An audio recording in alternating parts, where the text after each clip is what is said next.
The story of Snow White. Long, long ago, in the winter time, when the snowflakes were falling like little white feathers from the sky, a beautiful queen sat beside her window, which was framed in black ebony and stitched. As she worked, she looked sometimes at the falling snow. And so it happened that she pricked her finger with her needle, so that 3 drops of blood fell upon the snow. How pretty the red blood looked upon the dazzling white. The queen said to herself as she saw it, "Ah me, if only I had a dear little child, as white as the snow, as rosy as the blood, and with hair as black as the ebony window frame." Soon afterwards a little daughter came to her, who was white as snow, rosy as the blood, and whose hair was as black as ebony. So she was called Little Snow White. But alas, when the little one came, the good queen died. A year passed away, and the king took another wife. She was very beautiful, but so proud and haughty that she could not bear to be surpassed in beauty by anyone. She possessed a wonderful mirror, which could answer her whenever she stood before it and said, "Mirror, mirror upon the wall, who is the fairest of all?" The mirror answered, "Thou, O queen, art the fairest of all." And the queen was contented, because she knew the mirror could speak nothing but the truth. But as time passed on, Little Snow White grew more and more beautiful, until when she was 7 years old, she was as lovely as the bright day, and still more lovely than the queen herself. So that when the lady one day asked her mirror, "Mirror, mirror upon the wall, who is the fairest fair of all?" it answered, "O Lady Queen, though fair ye be, Snow White is fairer far to see." The queen was horrified, and from that moment envy and pride grew in her heart like rank weeds, until one day she called a huntsman and said, "Take the child away into the woods and kill her, for I can no longer bear the sight of her. And when you return, bring with you her heart, that I may know you have obeyed my will." The huntsman dared not disobey, so he led Snow White out into the woods and placed an arrow in his bow to pierce her innocent heart. But the little maid begged him to spare her life, and the child's beauty touched his heart with pity, so that he bade her run away. Then, as a young wild boar came rushing by, he killed it, took out its heart, and carried it home to the queen. Poor little Snow White was now all alone in the wild wood, and so frightened was she that she trembled at every leaf that rustled. So she began to run, and ran on and on, until she came to a little house, where she went in to rest. In the little house everything she saw was tiny, but more dainty and clean than words can tell. Upon a white-covered table stood 7 little plates, and upon each plate lay a little spoon, besides which there were 7 knives and forks, and 7 little goblets. Against the wall and side by side stood 7 little beds, covered with snow-white sheets. Snow White was so hungry and thirsty that she took a little food from each of the 7 plates, and drank a few drops of wine from each goblet, for she did not wish to take everything away from one. Then, because she was so tired, she crept into one bed after the other, seeking for rest. But one was too long, another too short, and so on, until she came to the 7th, which suited her exactly. So she said her prayers, and soon fell fast asleep. When night fell, the masters of the little house came home. They were 7 dwarfs, who worked with a pickaxe and spade, searching for copper and gold in the heart of the mountains. They lit their 7 candles, and then saw that someone had been to visit them. The first said, "Who's been sitting on my chair?" The second said, "Who's been eating from my plate?" The third said, "Who has taken a piece of my bread?" The fourth said, "Who has taken some of my vegetables?" The fifth said, "Who has been using my fork?" The sixth, "Who has been cutting with my knife?" The seventh, "Who has been drinking out of my goblet?" The first looked round and saw that his bed was rumpled. So he said, "Who has been getting into my bed?" Then the others looked round, and each one cried, "Someone has been on my bed too." But the seventh saw little Snow White lying asleep in his bed, and called the others to come and look at her. And they cried aloud with surprise, and fetched their 7 little candles, so that they might see her the better. And they were so pleased with her beauty that they let her sleep on all night. When the sun rose, Snow White awoke, and oh, how frightened she was when she saw the 7 little dwarfs. But they were very friendly, and asked what her name was. "My name is Snow White," she answered. "And how did you come to get into our house?" questioned the dwarfs. Then she told them how her cruel stepmother had intended her to be killed, but how the huntsman had spared her life, and she had run on until she reached the little house. And the dwarfs said, "If you will take care of our house, and cook for us, and make the beds, wash, mend, and knit, and keep everything neat and clean, then you may stay with us altogether, and you shall want for nothing." "With all my heart," answered Snow White. And so she stayed. She kept the house neat and clean for the dwarfs, who went off early in the morning to search for copper and gold in the mountains, and who expected their meal to be standing ready for them when they returned at night. All day long, Snow White was alone, and the good little dwarfs warned her to be careful to let no one into the house. "For," they said, "your stepmother will soon discover that you are living here." The queen, believing, of course, that Snow White was dead, and that therefore she was again the most beautiful lady in the land, went to her mirror and said, "Mirror, mirror, upon the wall, who is the fairest fair of all?" Then the mirror answered, "O Lady Queen, though fair ye be, Snow White is fairer far to see. Over the hills and far away she dwells with 7 dwarfs today." How angry she was, for she knew that the mirror spoke the truth, and that the huntsman must have deceived her. She thought and thought how she might kill Snow White, for she knew she would have neither rest nor peace until she really was the most beautiful lady in the land.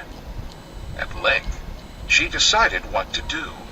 She painted her face and dressed herself like an old peddler woman, so that no one could recognize her, and in this disguise she climbed the 7 mountains that lay between her and the dwarf's house, and knocked at their door and cried, "Good wares to sell very cheap today." Snow White peeped from the window and said, "Good day, good wife, and what are your wares?" "All sorts of pretty things, my dear," answered the woman. "Silk and laces of every color." And she held up a bright-colored one, made of plaited silks. "Surely I might let this honest old woman come in," thought Snow White, and unbolted the door and bought the pretty lace. "Dear, dear, what a figure you are, child," said the old woman. "Come, let me lace you properly for once." Snow White had no suspicious thoughts, so she placed herself in front of the old woman, that she might fasten her dress with the new silk lace. But in less than no time, the wicked creature had laced her so tightly that she could not breathe, but fell down upon the ground as though she were dead. "Now," said the queen, "I am once more the most beautiful lady in the land." And she went away. When the dwarfs came home, they were very grieved to find their dear little Snow White lying upon the ground as though she were dead. They lifted her gently, and seeing that she was too tightly laced, they cut the silken cord, when she drew a long breath, and then gradually came back to life. When the dwarfs heard all that had happened, they said, "The peddler woman was certainly the wicked queen. Now take care in the future that you open the door to none when we are not with you." The wicked queen had no sooner reached home than she went to her mirror and said, "Mirror, mirror upon the wall, who is the fairest fair of all?" And the mirror answered as before, "O Lady Queen, though fair ye be, Snow White is fairer far to see. Over the hills and far away, she dwells with 7 dwarfs today." The blood rushed to her face as she heard these words, for she knew that Snow White must have come to life again. "But I will manage to put an end to her yet," she said. And then, by means of her magic, she made a poisonous comb. Again she disguised herself, climbed the 7 mountains, and knocked at the door of the 7 dwarfs' cottage, crying, "Good wares to sell very cheap today." Snow White looked out of the window and said, "Go away, good woman, for I dare not let you in." "Surely you can look at my goods," answered the woman, and held up the poisonous comb, which pleased Snow White so well that she opened the door and bought it. "Come, let me comb your hair in the newest way," said the woman, and the poor unsuspicious child let her have her way. But no sooner did the comb touch her hair than the poison began to work, and she fell fainting to the ground. "There, you model of beauty," said the wicked woman as she went away. "You are done for at last." But fortunately, it was almost time for the dwarfs to come home, and as soon as they came in and found Snow White lying upon the ground, they guessed that her wicked stepmother had been there again, and set to work to find out what was wrong. They soon saw the poisonous comb, and drew it out, and almost immediately Snow White began to recover, and told them what had happened. Once more they warned her to be on her guard, and to open the door to no one. When the queen reached home, she went straight to the mirror and said, "Mirror, mirror on the wall, who is the fairest fair of all?" And the mirror answered, "O Lady Queen, though fair ye be, Snow White is fairer far to see. Over the hills and far away, she dwells with 7 dwarfs today." When the queen heard these words, she shook with rage. "Snow White shall die," she cried, "even if it costs me my own life to manage it."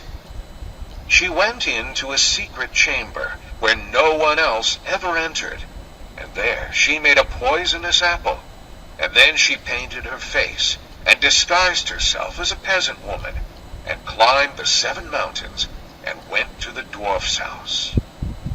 She knocked at the door. Snow White put her head out of the window and said, "I must not let anyone in. The 7 dwarfs have forbidden me to do so." "It's all the same to me," answered the peasant woman. "I shall soon get rid of these fine apples. But before I go, I'll make you a present of one." "Oh, no," said Snow White, "for I must not take it." "Surely you are not afraid of poison," said the woman. "See, I will cut one in 2. The rosy cheek you shall take, and the white cheek I will eat myself." Now, the apple had been so cleverly made that only the rose-cheeked side contained the poison. Snow White longed for the delicious-looking fruit, and when she saw that the woman ate half of it, she thought there could be no danger, and stretched out her hand and took the other part. But no sooner had she tasted it than she fell down dead. The wicked queen laughed aloud with joy as she gazed at her. "White as snow, red as blood, black as ebony," she said. "This time the dwarfs cannot awaken you." And she went straight home and asked her mirror, "Mirror, mirror upon the wall, who is the fairest fair of all?" At length it answered, "Thou, O queen, art fairest of all." So her envious heart had peace at last, so much peace as an envious heart can have. When the little dwarfs came home at night, they found Snow White lying upon the ground. No breath came from her parted lips, for she was dead. They lifted her tenderly and sought for some poisonous object which might have caused the mischief, unlaced her frock, combed her hair, and washed her with wine and water, but all in vain. Dead she was, and dead she remained. They laid her upon a stand, and all 7 of them sat around it, and wept as though their hearts would break, for 3 whole days. When the time came that she should be laid in the ground, they could not bear to part with her. Her pretty cheeks were still rosy red, and she looked just as though she were still living. "We cannot hide her away in the dark earth," said the dwarfs, and so they made a transparent coffin of shining glass, and laid her in it, and wrote her name upon it in letters of gold. Also they wrote that she was a king's daughter. Then they placed the coffin upon the mountain top, and took it in turns to watch beside it. And all the animals came and wept for Snow White. First an owl, then a raven, and then a little dove. For a long, long time little Snow White lay in the coffin, but her form did not wither. She only looked as though she slept, for she was still as white as snow, as red as blood, and as black as ebony. It chanced that a king's son came into the wood, and went to the dwarf's house, meaning to spend the night there. He saw the coffin upon the mountain top, with little Snow White lying within it, and he read the words that were written upon it in letters of gold. And he said to the dwarfs, "If you will but let me have the coffin, you may ask of me what you will, and I will give it to you." But the dwarfs answered, "We would not sell it for all the gold in the world." Then the prince said, "Let me have it as a gift, I pray you, for I cannot live without seeing little Snow White, and I will prize your gift as the dearest of my possessions." The good little dwarfs pitied him when they heard these words, and so gave him the coffin. The king's son then bade his servants place it upon their shoulders and carry it away. But as they went, they stumbled over the stump of a tree, and the violent shaking shook the piece of poisonous apple which had lodged in Snow White's throat out again, so that she opened her eyes, raised the lid of the coffin, and sat up alive once more. "Where am I?" she cried. And the happy prince answered, "Thou art with me, dearest." Then he told her all that had happened, and how he loved her better than the whole world, and begged her to go with him to his father's palace and be his wife. Snow White consented and went with him, and the wedding was celebrated with great splendor and magnificence.